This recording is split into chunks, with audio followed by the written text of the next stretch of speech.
This episode of Naked Age is supported by a sponsorship grant from the American Association for Nude Recreation Education Foundation. Learn more about the Annar Education Foundation and their mission, or make a donation at aanr-ef.com. Welcome to Naked Age, a historical audio series exploring uncommon stories and profiling unique people who have gone to extraordinary lengths to live a nude life.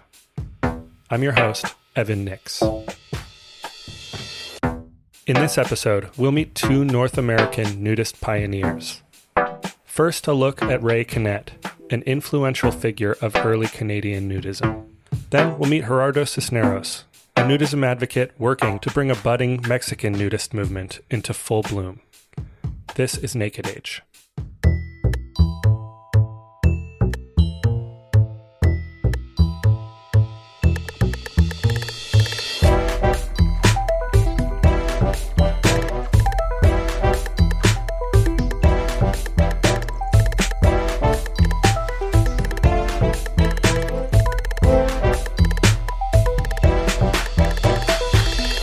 You're listening to Naked Age.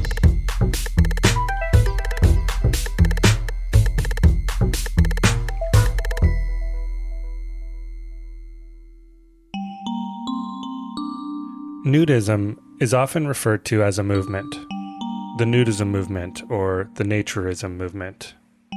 In America, this terminology goes back to the late 1920s, when social nudism as a modern idea and practice first began to proliferate across Europe and America.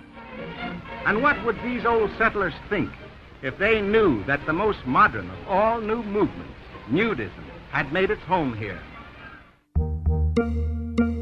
That all makes sense for the 1930s, when nudism was a new idea. But these days we have nudist cruises and nudist social media networks. It seems pretty well accepted. Is nudism still a movement? These days, some naturists steer clear of that terminology, striving more for personal relaxation than social reform. And these folks aren't wrong. I have to say, when I take in the scene at my local nudist club on a Saturday afternoon, it certainly looks more like relaxation than reform. But what about when it comes to connecting with other people who practice nudism, to organize and work together to carve out a space to legally and comfortably practice nudism where that right doesn't exist already? Surely then it becomes a movement, right? With that framing in mind, perhaps a better way to view nudism than as one singular movement is as a global phenomenon of many culturally diverse movements. Most listeners to this podcast will know Stefan Deshane as the host of the Naturist Living Show podcast, or as the owner of Bear Oaks Family Naturist Park. He's also the current president of the International Naturist Federation, a role which gives him a singular view of nudism in an international context. And as Stefan will tell you, nudism is different everywhere. Next year, the International Naturist Federation will be 70 years old. And it was the Third World Congress in 1953 where it was formed. Naturism has always been very organized. Part of it was because it had to be. The way it used to work is you would join a club. That was the only choice. There was no free beaches anywhere. 1950s, that was it. You joined a club. You were vetted by a club. These national organizations would essentially allow you to have a standard. You'd be part of a club. And through that club, you're part of the federation. And then they said, well, we should need to do that at an international level. And so the International Naturist Federation was formed partially to coordinate that. So you had the stamp. The reason congresses were established was naturists wanted to share between the different countries, different ideas, different ways they were. This was a movement, right? Should still be today. I think it is in certain places. It was a movement to change the world and make it a better place. And so they wanted to get together and talk and share, but also collaborate. And there's enormous cultural differences in the world. What you need to work on in France is different than what you need to work on in Israel or India. Every country is different. Today, we will explore the Canadian and Mexican nudism movements, and two pioneers whose stories of establishing national nudist organizations take place 70 years apart. Together, these stories provide a clearer picture of what a nudism movement is, and the kind of hard work and clever thinking is required to organize one. Ray Connett, 55 years. Here he is for the first time in 55 years with his clothes on. And we'll be back to talk about it. You want To be a part of the audience, please send a postcard for free tickets to Donahue Tickets, care of NBC. By the time he appeared on Donahue to promote nudism in 1994, Ray Connett had already left an indelible mark on American and Canadian nudism. As Phil Donahue alluded to, Ray, along with his lifelong wife and partner Mildred, could lay claim to an unrivaled list of impressive accomplishments in a remarkable nudist career that spanned 6 decades. That career began in 1939, when the idea of organized nudism in Canada was only beginning to spread, due largely to the recent availability of America's first mass-distributed nudist magazine, Sunshine and Health. It was that year that Ray Connett and several others co-founded the Van Tan Club, Canada's first and oldest nudist club, which is still in operation today near Vancouver, British Columbia. The Connetts would go on to co-found the Canadian Sunbathing Association and another long-running Canadian club called Sunny Trails, before moving south to California in 1959, where the couple would manage the popular Olive Dell Ranch near Riverside. In 1962, Ray and Mildred purchased an actual olive farm, land which soon became Glen Eden's Sun Club, to this day one of the premier nudist resorts in the United States. In 1975, Ray was inducted into the American Sunbathing Association Hall of Fame for his contribution to American nudism. In 1983, Ray Connett committed his personal account of early Canadian nudism to a tape recording, which has been held by the American Nudist Research Library in Kissimmee, Florida, for over 40 years. This recording, a portion of which we are sharing here publicly for the first time ever, courtesy of ANRL, provides us with a rare first-person narrative of how Ray Connett and many others worked together to network with other nudists and organize a movement in the 1940s.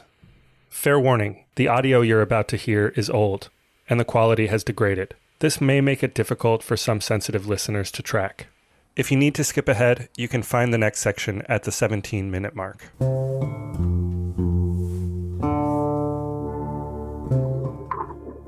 Ray Connett, speaking at the request of the American Nudist Research Library, hoping that I can add to the little-known knowledge and understanding of many American listeners from a Canadian standpoint. My knowledge and initiative in nudism in Canada, of course, came from reading the American magazine Sunshine and Health, which used to sold in public newsstands in America. To bring it back into Canada, we would pick up whatever was available, 2 or 3 copies, and carefully slip them inside of my shirt and come through the customs into Canada, hoping that they wouldn't notice and be suspicious of my figure, because news magazines were not admissible in 1939 when I first started to take an interest in organized nudism in Vancouver, British Columbia. When an ad appeared in the Vancouver Daily Province, and it gave a phone number, that man was Edward Lansdowne, and he, quite literally, could be the only one to be credited with having started the Van Tan Club. When we contacted him, we were invited to come to a gathering at his apartment, and when Mildred and I showed up on the doorstep, why, he said, "Oh, you brought your wife?" And I said, "Well, I thought I had to." So she was very happy to withdraw, and I went in, and in the company of about 8 or 10 men, we sat through the evening and discussed. Some of them had actual nudist outings. Some of them had actually visited clubs. But anyhow, most of us had no real active experience. We just wanted to be a part of it if it was going to get started in Vancouver.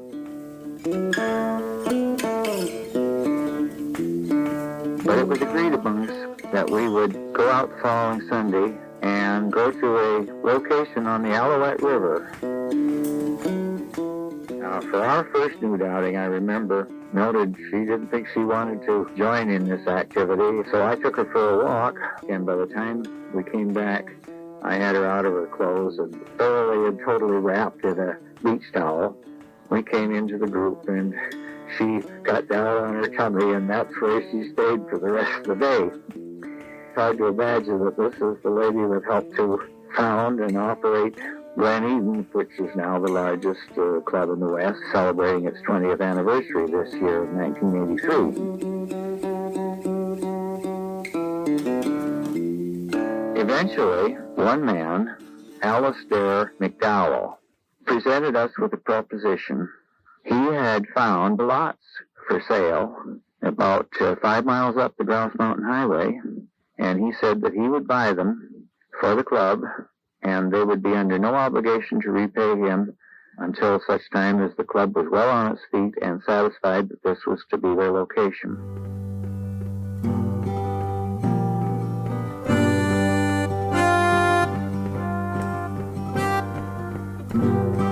We all went up and explored the area, and we're very happy with it because it had this fantastic view of the city of Vancouver.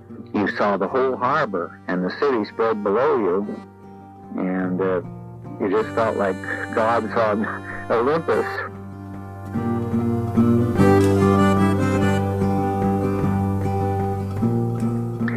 Anyway, I think he paid $250 a lot. Eventually, in 1941, I went to England.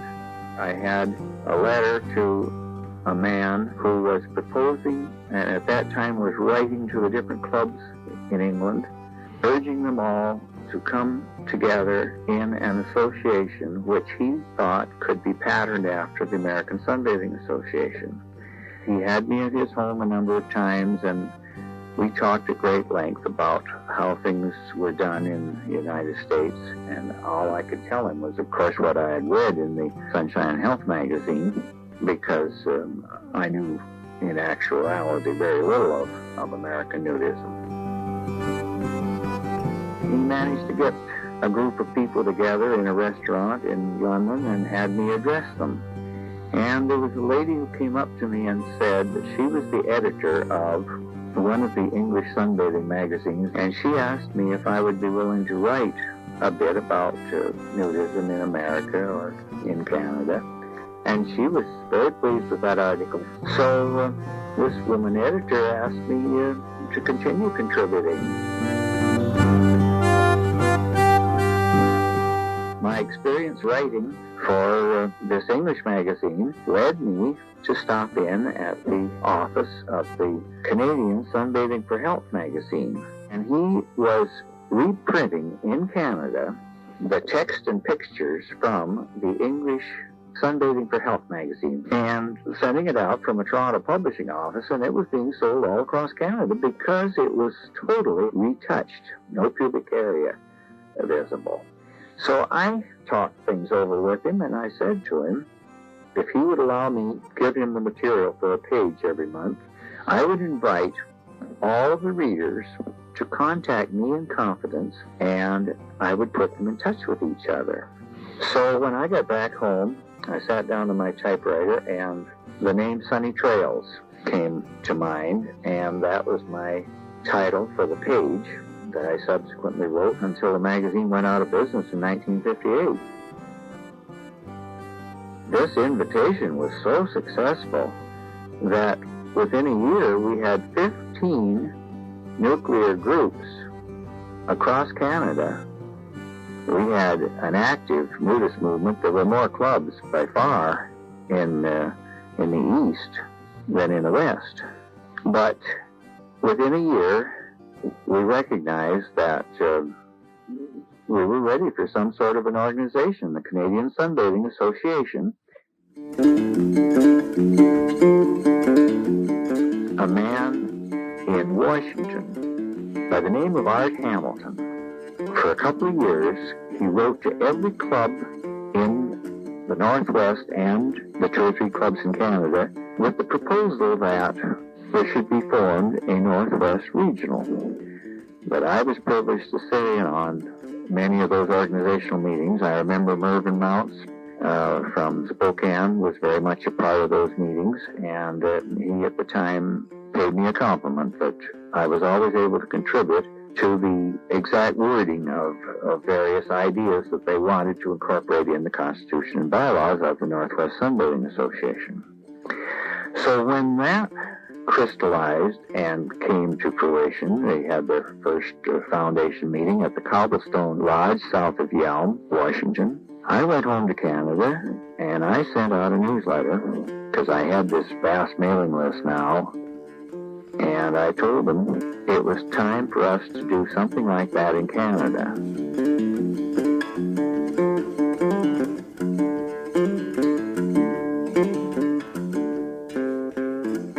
Out of that grew the Canadian Sunbathing Association, which was on a day, an afternoon, and a night in the Moose Hall in Vancouver, British Columbia. And it was in pouring rain, but it was attended by almost all of the nudists in British Columbia and nobody from the East. But we formed the Canadian Sunbathing Association, and I was elected the secretary, and we were off to a good start.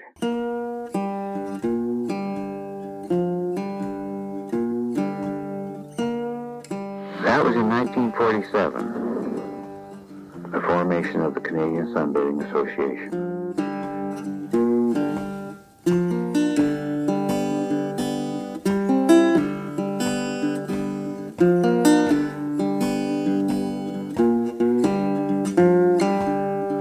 For its part, Canadian nudism's organization and development followed the U.S. nudism movement by only a few years, sticking closely to the model its southern neighbors established.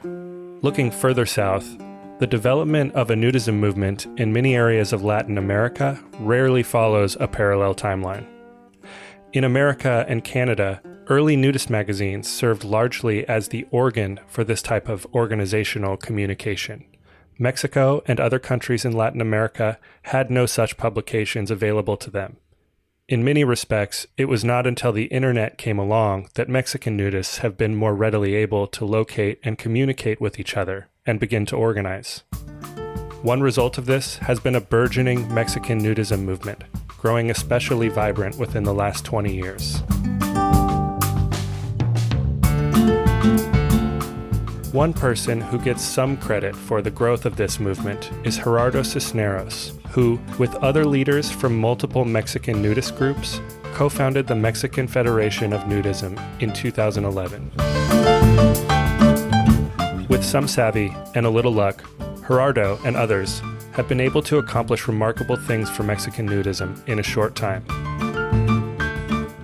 Beyond public nudism advocacy, Gerardo also practices and facilitates a regular group practice called Temazcal, a healing sweat lodge ritual which originated in pre-Hispanic Mesoamerica and has been passed down for over 5,000 years. Gerardo's point of view on nudism as a movement is unique and fascinating to hear. And recently, Gerardo was kind enough to share some of his stories with me over Zoom from his home in Mexico City on a Mexican holiday better known for its celebration in the U.S. Well, first of all, let me just start by saying Happy Cinco de Mayo. Thank you for doing this with me today. We don't celebrate it here. Oh, okay. That's a state of Puebla thing and a U.S. thing. I'm a Mexican. I was born and raised in Mexico City, and I have lived here pretty much all of my life, except for 4 years in Princeton for graduate study.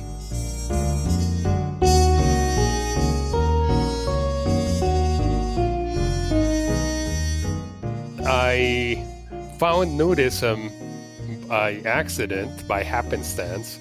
We had a timeshare week in Orlando, which we exchanged a second time. We used it for a place in the Caribbean because my late first wife thought that we had never been to an island in the Caribbean. And as luck happened, they gave us a week in Sapphire Beach Club, which is in the Dutch side of St. Martin. This was early 90s, and the reservation confirmation still arrived by paper mail. And the reservation confirmation stated that Sapphire Beach Club was on Kupekoi Beach, which was a clothing optional beach. I had curiosity about nudism. I was not a nudist then. I had a Usenet newsfeed, if you remember those. Usenet was a precursor of Yahoo groups and Google groups, etc. And there was this news group called rec.nude. And so I had heard about Orient Beach, of Kupekoi Beach, of nudism in general, but hadn't done anything about it. But that was the opportunity. We went to Sapphire Beach Club. We went to Kupekoi. I saw people that were clothed, people who were nude. And so it was clothing optional. I opted for taking off my clothes. And I then went for my very first skinny dip as an adult. Wow, this is great. And then coming out of the water, being dried by the sun and the breeze. And then after all of that, not having wet swimming trunks and having dry clothes to put on to drive back to wherever one is going, I said, I don't ever want to go to a beach where I have to use a swimsuit.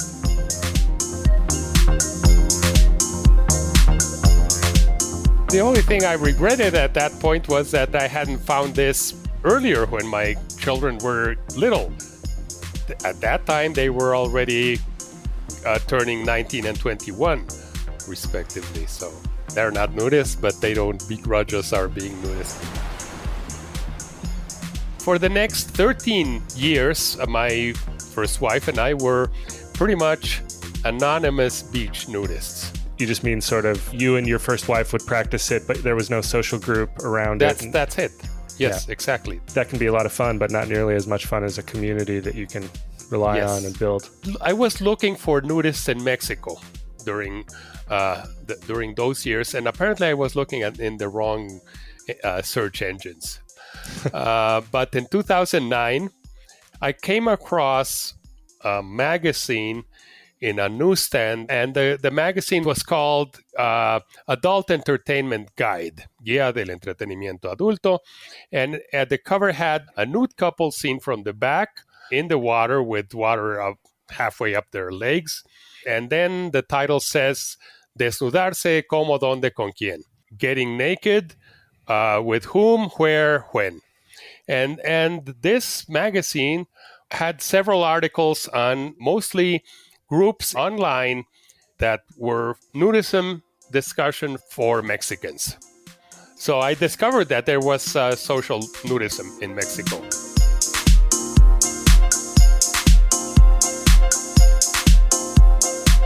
Eventually, we joined one of these groups. We started going to their gatherings, and we became social nudists. There was this particular group that organized gatherings in Cuautla. These two couples rented a house for the weekend just outside Cuautla, and this place had a basketball court, large lawn where one could play either soccer or volleyball. It had a pool, billiards table. Sounds excellent. It was really nice. And this was really not only social nudism, it was family nudism. And as a matter of fact, my first wife wasn't very sure about going, but when we were returning from Cuautla, she says, now I'm a nudist. She liked it so much.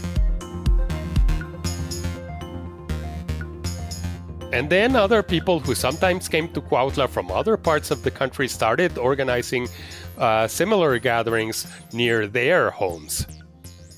So this thing got the ball rolling. These same organizers, sometime in October of 2009, if I recall correctly, organized a gathering within the metropolitan area of Mexico City. We left early because at that point my wife was in fairly poor health. And a few of the people who were there got together and started brainstorming about forming a formal association of nudists in Mexico. They published this in one of the forums, and an appointment was set, gathering organizers, moderators of these virtual groups, etc., to have coffee and discuss the idea of forming an association. So there were about a dozen people in that first gathering. Then 10 people regularly met, and eventually 8 people ended up drawing up articles of incorporation of the Federación Nudista de México, the Nudist Federation of Mexico, which is a non-profit here.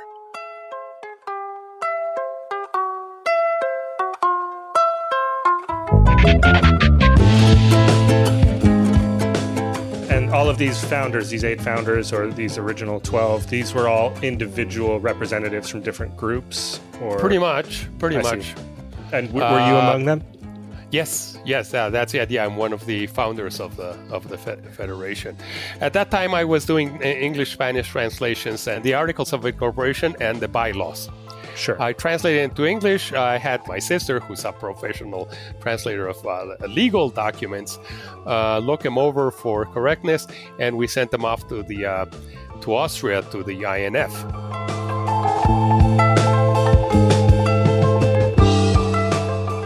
The actual incorporation happened in December 2011. It wasn't until 2013 that we had the bylaws finalized, and we sent them off to Austria, and we got the acceptance from them. So we were recognized immediately. What did that do for your federation in Mexico?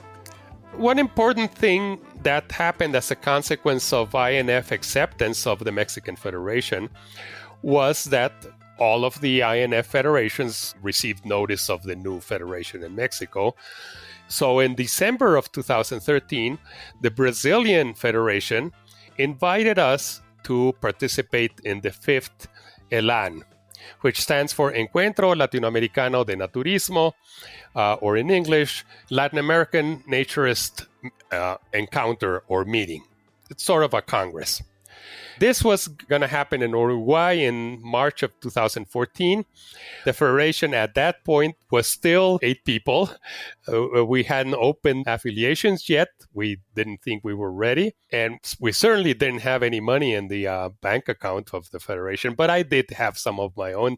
So I paid my way to Uruguay with the intent of proposing that Zipolite be the venue for the 6th ELAN. This was an event that took place every 2 years, and I went with this proposal to bringing it to Zipolite for 2016.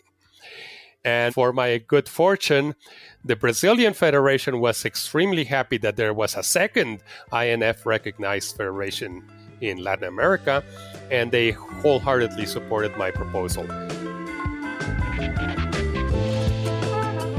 As a matter of fact, the vice president of the federation, who was the official representative at that ELAN, because the president couldn't come for some reason or another, said, Brazil insists that the next ELAN should be held in a country where it has not been held before. The only other country that was represented in Uruguay that hadn't held an ELAN was Ecuador, and they said they were in no position to organize it. So I came back to Mexico with the 6th ELAN in my pocket. Wow. And 2 years to plan for it, I imagine. Yeah, pretty much. Yes. Yeah.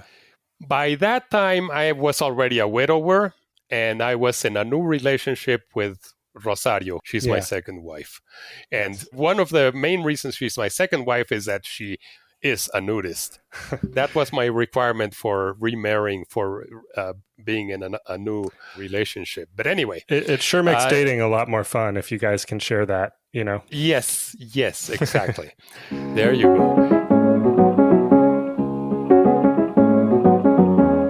So in October of 2014, Juan Castañeda, who was the president of the Federation of the time, Rosario and I was still secretary of the Federation, went to Cipolite to look for a hotel that would be the venue for the Elan. We found it. We chose one that was not on the beach, was not usually, you couldn't be nude on their premises. But they agreed that if we could fill the hotel, they would make it nudist for us for the event. And right. It did. That happened. That did happen. Perfect.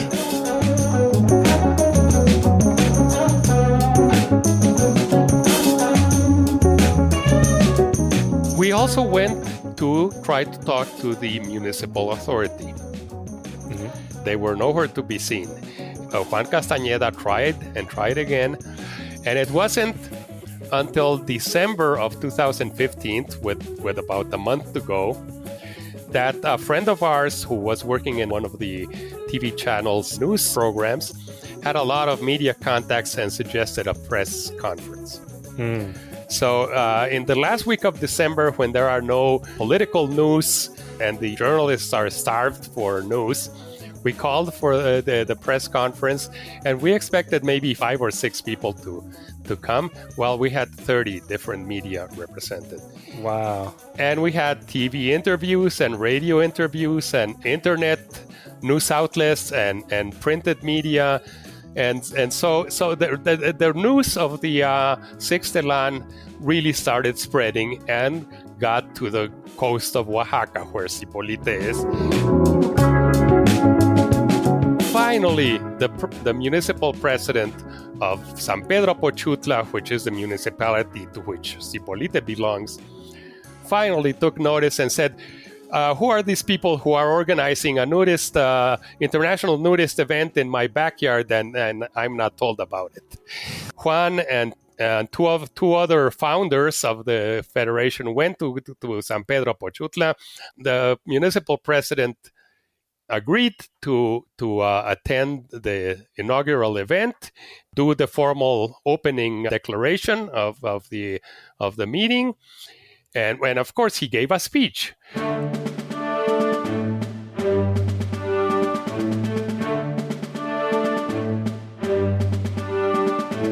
January 28th, 2016, I think it was a Friday.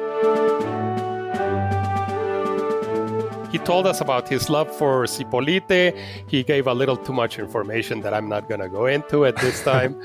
But then he did give us a surprise. He said, I will let you know that yesterday afternoon, the 27th, the formal meeting at City Hall, the Cabildo, as it's called in Mexico, and among other issues on the agenda, we decided to declare Cipolite and Del Amor beaches to be, from this day forward, nudist optional.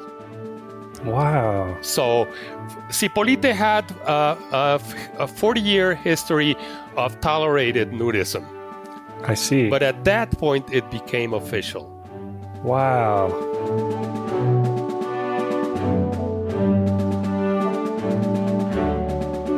And that, from my point of view, is one of the was the major achievement at the time for the Federation. Getting an actual beach in Mexico declared open to optional nudism. That's an incredible win. Yeah, and to think that you had such a hard time reaching him. Seems kind of silly considering the support. That was a marvelous surprise that he gave us. Wow. So you guys were not even lobbying to make the beach an official beach? No. What a great way to open up your event. I imagine people were elated after that. There's this hotel on the beach called Nude Bungalows and Spa. And the manager for 2 previous years, his name is Jair Flores, had tried to organize Cipolite Nudist Festival. But not having any support, it didn't really happen. No one knew about them. And Jair Flores and Juan Castañeda decided to, since the Elan had happened and had been successful, and the beach was now officially nude, they decided that on the same holiday weekend of the following year, they would revive this idea of the Festival Nudista Cipolite. And that's when it started to grow. So for the next 4 or 5 years running, it just grew and grew and grew to almost 8,000 people arriving in Cipolite for that weekend just before the pandemic hit in 2020.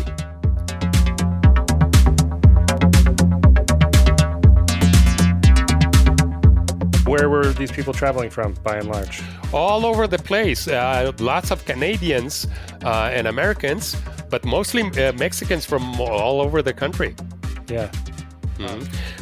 That's where I met Stefan in person. That's where I met Nick and Linz of Naked Wanderings. Mm-hmm. You know, that kind of event obviously brings people together, and here you've created an international event in an unlikely place that's bringing together people from far disparate lands. I mean, that's a pretty incredible accomplishment. Yes, and the continuing festival is not really the Federation's merit. It's Juan Castañeda and Jair Flores' personal effort. The other thing that happened after I was widowed and I started this relationship with Rosario is that I got involved in a group called Amor Nude that had existed since 2004 on Yahoo Groups. And when Yahoo Groups shut down, it just migrated to WhatsApp. And this group has organized temazcales every month, and now more frequently every 3 weeks since then, since 2004. And what is temazcales? Well, temazcal is a pre-Hispanic sauna. It's a sweat lodge.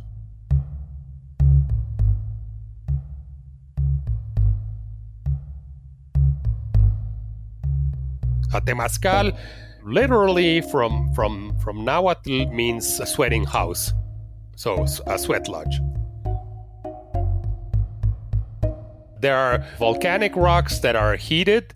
In our case, is with firewood, and then water is thrown on these rocks, and good hot steam gets created that way. It was the Aztecs' way of taking steam baths.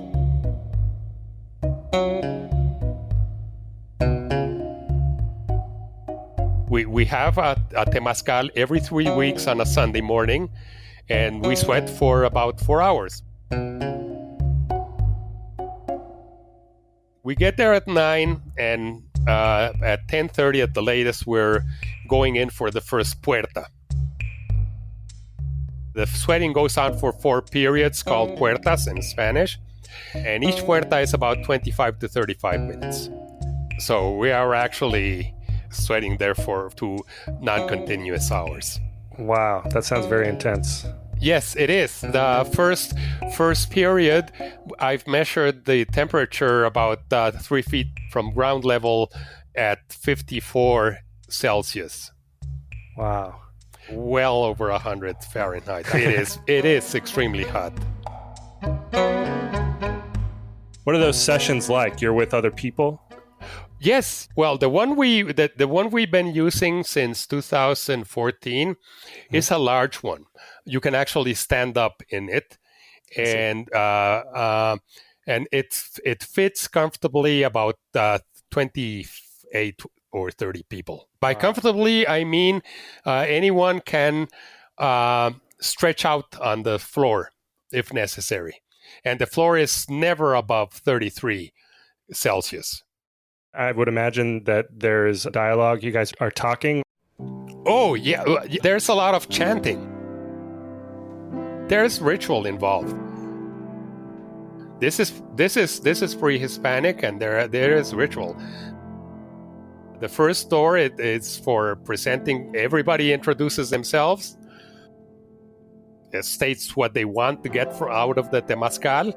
Everyone comes with their own petitions for the temazcalito, the little temazcal, as they call it.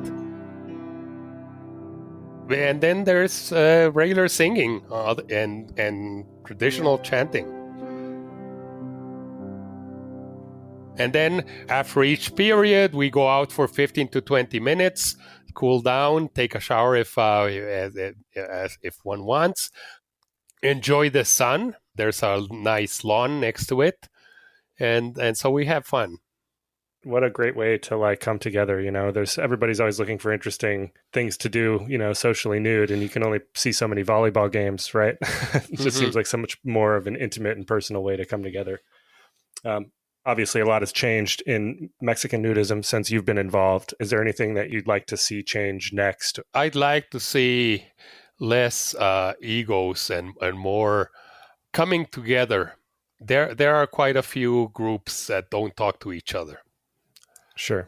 Because of imagined or real slights.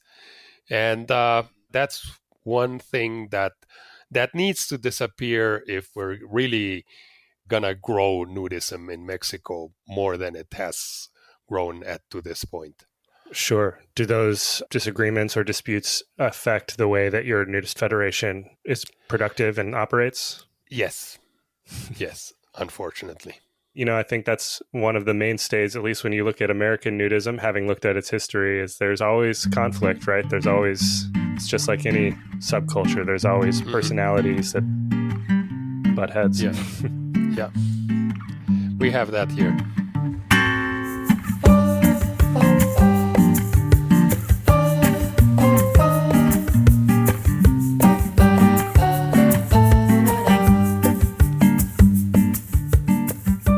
It's interesting to take in Ray's and Gerardo's stories side by side. There are a few clear parallels between both stories, despite their taking place over 70 years apart. When you take a step back and start to take all of these similarities in, it helps you to see that while many things change, some things do remain the same. You can find the Nudist Federation of Mexico on Facebook and Twitter, or through their website, fednudemex.org. This episode would not have been possible without the American Nudist Research Library and the Western Nudist Research Library. These important organizations are working to preserve the history and culture of the nudism movement. Both organizations are member-supported. Become a member and support nudist research. This episode included music sourced from the Free Music Archive under a Creative Commons license. Please see the show notes for detailed credits. Special thanks to Gerardo Cisneros, Rosario Correa, Scott Klein, Timothy Sargent, Mark Pavelchek, Carl Hild, Paul Lavallee, Andy Tabbitt, Shannon Lewis, and Stefan Deshane. If you enjoyed this episode of Naked Age, please subscribe. Send us a message, listen to past episodes, or read the behind-the-scenes blog at nakedage.co. Thanks for listening.